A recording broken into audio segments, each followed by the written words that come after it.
Beatriz Murciego, de 42 anys, arriba al Casal d'Avis per agafar la comanda dels dinars que ha d'entregar al migdia.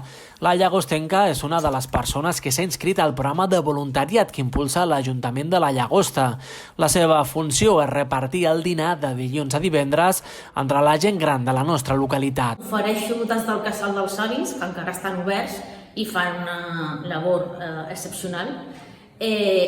El que són els menjars, en comptes de venir a dinar aquí al local, doncs el que jo faig amb altres voluntaris és apropar-los el que és l'àpat a casa. Una de les persones que va sol·licitar l'ajut és en Máximo Juez, de 92 anys, que viu amb la seva dona de 90 i que necessiten aquest ajut per fer front al coronavirus. Este servicio es que me da la vida, porque si no puedo ni salir, pues gracias a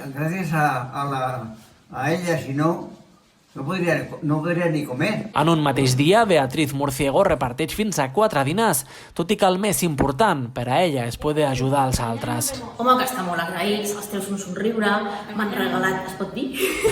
M'han regalat una ampolla de vi, m'han regalat una mandala feta, o sigui, més que res perquè estan sols tot el dia, i han vist que no tenen els fills aquí a prop, i veure una persona que li fa una mica la patada de xerrada, allò de 5 minutets, si els expliques, i que t'expliquin, doncs per mi, ja estic molt contenta. El programa de voluntariat de l'Ajuntament suma ja una 90 de persones. Els voluntaris i voluntàries poden comprar menjar i medicaments o treure les escombraries d'aquelles persones més vulnerables. Si algun veí i veïna necessita ajuda dels voluntaris, ha de trucar al telèfon 682 171 946 entre les 10 del matí i les 6 de la tarda.